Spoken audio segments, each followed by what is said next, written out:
All right. So this video is going to be a little bit different from the content that I've been putting out. This is kind of entrepreneurial experience video, and it comes from my experience being an entrepreneur and doing some of the things I've done. Hopefully it will provide a benefit to you if you are looking to start your own business, or doesn't even need to be a business, just some kind of venture, something you want to do, some kind of project. And even if you're not, even if that doesn't apply to you, it's still, some of this stuff can be useful to you, some of my experience. So I started a software company about 14 years ago. We're based out of Minnesota in the Twin Cities. And prior to me starting it 14 years ago, I had been working on it just as a hobby project for about the previous 10 years. And it was my experience, as prior to starting the company, I had the opportunity of meeting several competitors, competing companies that were in the same business, and they invited me out to meet with them, and they kind of wanted to pitch me coming on board and joining their teams, or I got some acquisition offers as well, which were pretty insane. But I decided that I wanted to do my own thing, that I wanted to strike out on my own and see if I could make it happen, because I had, for a long time, ever since I was a teenager, I'd wanted to start my own company, a computer company, and I didn't know how, and I didn't know exactly what, but I knew I wanted to do that. And so I just made the decision to strike it out on my own and do it. And it wasn't easy. I had to put a lot of work in, and I made a lot of good friends along the way. And a lot of those friends were people who worked in competitive businesses. Like they directly competed with mine, but I still knew them. I was still on friendly terms with them. And I got to tell you, like, now that years have gone by, a lot of those companies aren't around anymore, or the people that were there that I knew aren't there. And they're different people, or the company's got acquired, or something changed. And I got to tell you, there's like a real sadness, when you lose even a competitor. There's probably some saying, something like, like the race isn't nearly as fun, even if you don't have a foe, even if you don't have a competitor. So it's one of those things. I wish I could go back in time and I could spend more time with those people, build a stronger relationship with them than I had, because I miss them. They helped build me, and by building me, they helped me build the company, and I'm extremely thankful for them. So it's one of these things where, in general, we often don't appreciate what we have or who we have until it's gone, or until they're gone. And that is so true. It's like I remember when my grandmother passed away just a couple of years ago. She at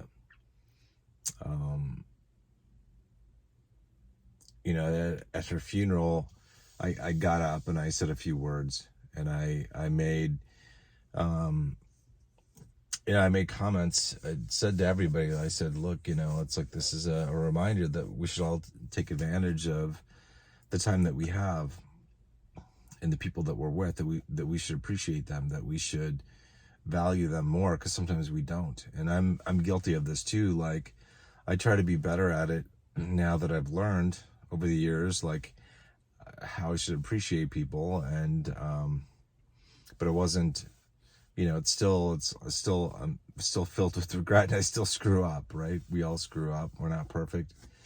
But that's one thing, that if you're starting a business, like, if you're starting a business or a venture, you will no doubt find out who your competitors are, and you might run into them. You might meet them. You might, at a conference or something, and you should get to know them, get to understand them, and build a relationship with them.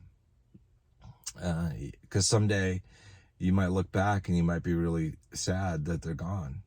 And the race is lonely, like when you run it alone. The race is really lonely. You want competitors, and there are competitors to our company now. There are more competitors now than there were back then, but they're different, right? They're not they're not the ones that I guess were there at the beginning, and so I view them differently. So I think that's part of the reason for that is like the people and the companies and the situations that are there early, like at your early stage of a project, a venture, a company, and something that you're doing, is really, really important. It's the early adopters, right? The early supporters, even the early competitors, right? The early foes. Those people will be instrumental in determining your outcome. Later on, not so much. You're, in a company, you're kind of, once you set course, like you can go a lot of different directions. In the future, it's unknown for every company, right? But at your early stages, at your early days, man, the early people, they really form you, right? They really affect you. And I looking back at, I guess, my time as an entrepreneur, I would not go back and change things, except to get to maybe have a more close relationship with the people that were competitors or that were around, because I still needed to say no to them. I still needed my own space. I needed to do my own thing. And I'm thankful for the things that happened and my interactions with them, and because it helped formulate kind of where I was going. Yeah, it's the same like if you're talking about like early, like your friends in life, right? Like, your friends when you're 5 years old have a huge impact on you. Your early childhood is going to have a huge impact on your future life, right? When you're an adult, the people that come in and out of your life, they can affect it, but it's not affecting it in major ways, like you get affected by things from your past, like from when you were a young kid. So the past is going to affect you in a big way. So think, pay attention to your early days, the early stages of your project, of your company, of your whatever it is that you're setting out to do. Pay attention to the early days, because they're important. And be thankful when things are small. Be thankful when things don't work out. I remember when I was first starting my company and I hired my first part-time employee. I was working in that, it was a family member, a friend. And we were working out of the basement, like a basement office. And I had read a book by somebody who was an entrepreneur.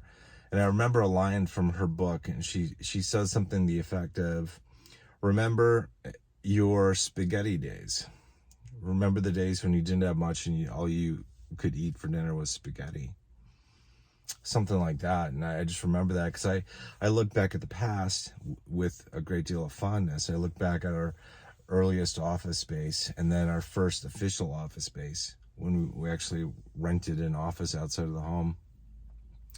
And our first employees, like the first employees that were there with me for the first like 2 or 3 years, man, they aren't here anymore. They left many years ago. And so that's sad to me. Like everybody that's at the company now, we've got people that I think go back 7 or 8 years max, but like the first 5 years of the company, basically, it's like those people aren't here anymore. And I'm very appreciative of those people. And I was at the time when I had them, and I still am now, and I always will be appreciative of the early people that they had the biggest impact on the success of the company.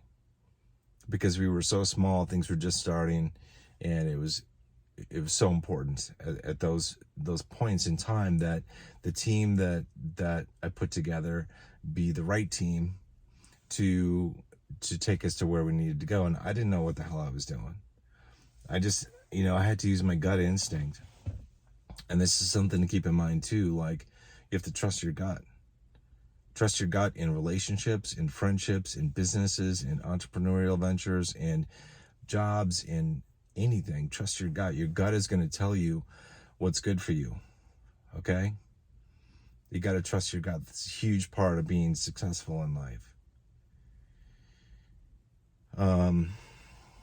yeah, so that's kind of what I wanted to share. And I'll probably do some videos on this kind of stuff, just like life lesson stuff. And hopefully I have something to share that's some kind of wisdom for somebody. I'm 49, gonna hit 50 next spring, man, and it's like, it feels to me like the past 25 years has flown by so fast. So fast. And I imagine the next 25 years are gonna fly by fast too. And someday I'll look back and think about the times that I'm in right now, and I'll wish that I'd done more. That's why, like, today, like, I am, one of the things that I really do is, on a regular basis, almost every day, is I try to take video and photo of my son, who's 5. Because I know someday I'm going to want to be able to look back at those pictures and the videos and remember him being a kid, you know? So take advantage of the time that you have, take advantage of the technology that you have, make memories, right? Remember that stuff, create your digital scrapbook, so to speak, wherever it is. If it's on your phone, if it's on Facebook, if it's wherever, do that so you can remember the past. And that helps me, I think, also be very cognizant of the fact that I need to be taking advantage of and paying attention to current events in my life, things that are happening. Anyway, that's it for this video. Just something different than what I've been posting, not a crypto video. I'll put my standard disclaimer in here, though. This is actually an alteration of it, right? Instead of saying I'm not a financial advisor, I'm going to say I'm not a business advisor. Right? I'm just an entrepreneur who started a couple businesses and had one big success. One big successful business. So I would say I do know what the fuck I'm talking about on a lot of different things. Anyway, that's it for now. You guys have a wonderful Friday, wherever you might be. If you're still watching this video, congrats to you. Thank you. And say something in the comments if you made it all the way to the end. All right, I'll see you guys in the next video. Until then, good luck, God bless, and Godspeed.